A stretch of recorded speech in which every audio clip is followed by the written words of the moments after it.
Yeah, I mean, I actually agree with you. I actually think that, I mean, he can't really be gangster after this. No, he can't be gangster, but who says he has to? You know? Yeah. He can definitely reinvent himself. I've seen him do it a million times. He's like a Yeah, I culture mean, vulture. Like he can adapt to anything. yeah. Yeah, in 2019, and I've said this before. I met him very briefly. I met him in a strip club in LA. We just Uh-huh. happened to be kind of in the same section, so I went over there, I introduced myself. They had me talk to him for a second. I talked to Shotty for a second, exchanged numbers. Um, but I could tell from his energy, when he saw me, he was like, "You see, I'm in LA, right, blood? You see, I'm in LA." And I instantly realized, okay, nobody is manipulating this kid. Nobody's pulling the strings and No. making him If do anything, anything. I kind of feel mad. Like really, I kind of feel really sad because I feel like in a way these grown men were manipulated by this little rainbow head kid. They was manipulated by money. They was manipulated by a lifestyle that they were now a part of just by being with him. You know, it's just like you said, money and fame will make people do a lot of things. And he had Yeah, both. He had both. They were both yeah, accessible to him. yeah. I mean, that's actually. I mean, when you say it out loud like that, it almost seemed like they were manipulated by him. I see it because I was manipulated. He's a narcissist. I'm telling you that now. Like he's very smart. Like I give him that. If I can give Danny credit for anything, his brain works in an evil way, but it's smart. It benefits him, and he's very ambitious.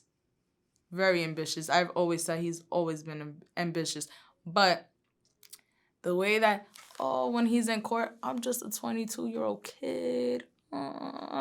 You're not a kid. All right, you stop being a kid when you start doing adult things. Okay, I don't want to hear that from anybody. That's it, he works the media. He's great. He's cut out for this business, and not he's not gonna have the same image, and a lot of people aren't gonna fuck with him. But he's used to that already. You know, it's not gonna affect him in a negative way. That's why he just sees it like he doesn't care. Yeah, I mean, I actually looked through the transcript of his guilty plea, and it was very interesting the way it was even set up because it was like, it talked about his stepfather getting killed and how he went to therapy and how he got on antidepressants medication and how it was very much set up for him to look like a victim Yes. in this whole thing. And the court is actually saying this, and I'm reading this going like, wow, this is kind of crazy. And then when you talk about how everyone was manipulated by him, Because I nobody mean, knows. yeah, and ultimately, what's going to happen, what it looks like, is that he's going to walk away, while the rest of them are going to end up doing 20, 30 years. Off of stuff that So they were probably participating or doing because he told them to. Like, that's just what it is. Um, it just do what you gotta do. Fuck it. If you want to save your own ass, if you feel like that's the route you want to go, then do it. But don't. The thing that bothers me when I see him doing it is when he wants to mention my daughter, like, oh, when I have his lawyers make statements for him, he wants to come home to his daughter. He has a daughter, blah, blah, blah. Even when we lived together, I could count on my fingers. The on one hand, I could count on one hand the amount of time he's actually spent with my daughter. It's just stuff like that. Don't save your own ass, but don't drag my daughter into it. Don't use her as an excuse. Use your mom. Use your mom, like your mom's elderly. You want to get home to your mom. She's ill. Do that, but don't do that with my daughter. Like that's the thing that bothers me. well, I mean, this is a hell of a story, and it really is going to go down as just the epitome of trolling and clout Gone chasing, wrong. gone wrong, Beyond. and working up that ladder to the highest level, to fall to the lowest levels with everyone around him getting 20, 30, 40 years. And telling on people It's not that low and for him. It's really, not. I mean, because he can actually be doing that time, but he's not.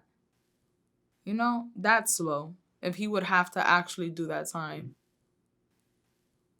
But yeah. I don't see that as being low. I feel like even where he's at, he's being well taken care of. I felt in a sense he's in a daycare. It's just like he's very well taken care of. Well, Sara Molina, I appreciate you coming in Thank and you. telling your story. I think it's an incredible story, and you Thank play you a so much. very important role in this story. Um, I hope that ultimately you and your daughter end up being okay. Um, at the end of the day, he does have a legal income stream from his music and so forth, which your daughter has a share of legally. Yeah. So, you know, I really hope that you end up pursuing whatever means you have to in order to make sure that your daughter is okay financially, because at the end of the day, a person should not be living, making millions of dollars while their kids are living in the hood. I've always believed that. Yeah. Um, but like I said, I definitely appreciate you telling the story. And, with everything you've been through, you seem okay right now. Thank you. Trying to You be. know, it's one day at a time, Yeah, exactly. one day at a time. Well, thank you so much for coming Thank in. you. Thank you for having me. No doubt.